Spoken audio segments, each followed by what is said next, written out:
Good evening, my dears. Welcome. I'm Lady Creepypasta. October is finally upon us, our favorite time of the year, when suddenly us ghosts and ghouls aren't so scary anymore and are in fact hip and in trend amongst the mortals. The countdown has begun. Are you excited, my lovelies? Today's tale comes from the book 51 Sleepless Nights by friend and author Tobias. If you enjoy this tale by him, do pick up a copy of his book. A direct purchase link is in the episode description. If you'd like to listen to more tales by him, a link to a YouTube playlist is also in the episode description. Today's tale is called History Written in Scars. So come now, my dear. Lean in closer, and we'll begin.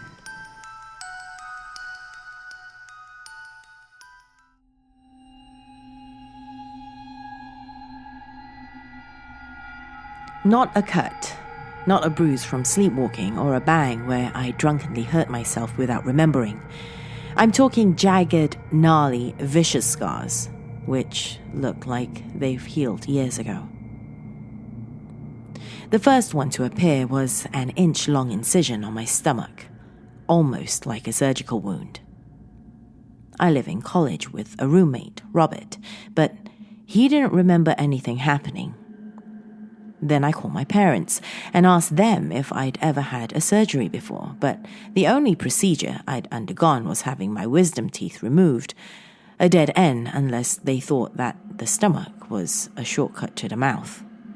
I figured that I just hadn't noticed it before, or perhaps something traumatic happened and I completely blocked out the memory, but I didn't worry about it. I played basketball in high school and have had my fair share of being knocked around, so it must have been from something then. Those were the glory days, man.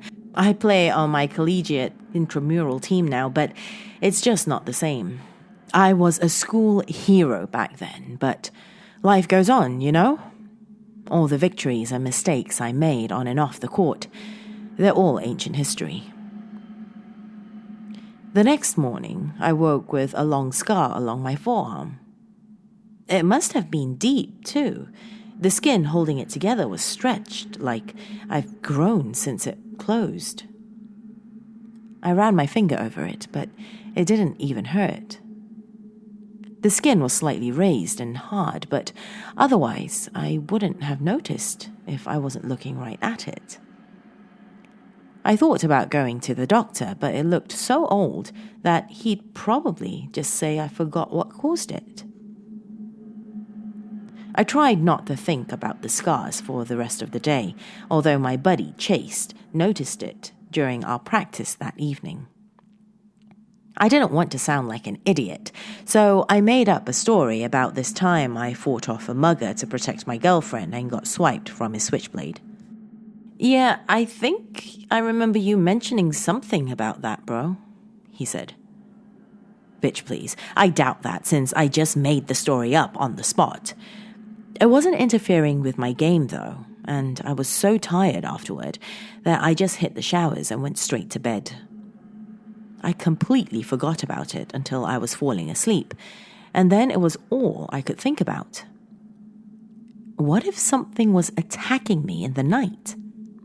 But no, that was ridiculous. But what if something was attacking a younger version of myself in the night? Even stupider.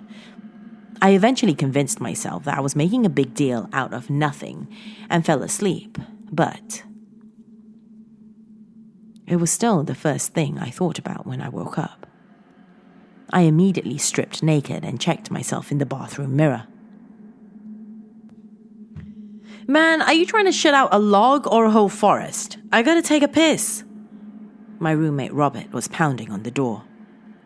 I ran my fingers over my chest for the 100th time. A giant cross-shaped scar on my right pec. The undulating lines wandered haphazardly, grotesquely, like It hadn't been a clean heal, but it was healed all right. I opened the door and stared at him. "Have you seen this before?" I asked. "Dude, are you drunk? I'm not looking at your..." He started backpedaling. I grabbed a towel and wrapped it around my waist. "No, not that, you idiot. This scar. What happened to me?" "Yeah, you got in a fight with a mugger when you were in high school. You said he cut you up pretty bad, but you chased him off." "I never told you that," I said. "That never happened." "You're being crazy, man. Just let me use the bathroom, okay?" Robert pushed past me and closed the door. I went straight to my computer and logged onto Facebook. I've had that thing set up since my freshman year of high school. There had to be some pictures which proved... Man, I looked like a little shit back then. Okay, here we go. Senior ditch day. We all went down to the river and hung out. I was in my swimsuit and the grotesque scar was on my chest. The ones on my stomach and forearm were there too. I flipped back a few more years and saw it disappear during my sophomore year. From the photos, it looked like whatever happened was in the first semester of my junior year. When I thought about that time in my life, there was only one memory which burned so brightly as to cast shadows on the rest. I narrowed down the range of dates, and there was no mistaking it. I found a photo of myself running shirtless with the team the week before. No scars. The week after, I wasn't present at the game. Then after that, I was covered in bandages. But that hadn't happened. I remember we started off the season 4-0, and I played in every game. Somehow, there was something about that night which was changing my past. I hadn't meant to hurt her. There was a party to celebrate our homecoming victory game, and everyone was having a little too much to drink. I thought Jessica wanted it. She certainly seemed like she did. There was no way I could have known how she would react the next morning, or what she would do herself the next month when she found out she was pregnant. It's not my fault Jessica is dead. Life goes on, you know, ancient history. And if somehow these scars appearing on my body were related to that night, and I had to carry them as penance the rest of my life, then I could accept that. If that had been all there was, I wouldn't have been so scared or angry. But the scars this morning were more deliberate. Etched into the back of my hand are the words, "How many cuts will it take before I see you again?" Maybe some wounds cut too deep to ever be left in the past. I wonder how many more it will take before she's satisfied, or whether I'll even survive her search for peace.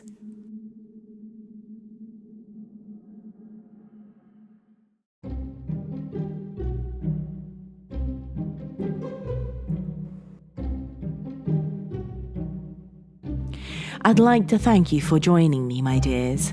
A big thank you to my dark family on Patreon especially.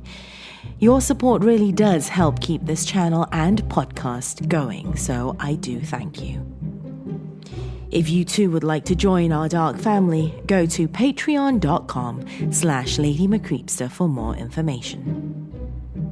If you would like to submit a story to be considered for this podcast and channel, send it to lady.mccreepster@gmail.com. That's lady.creepsta@gmail.com. That's all I have for you this evening, my dears. Till next time, sweet dreams.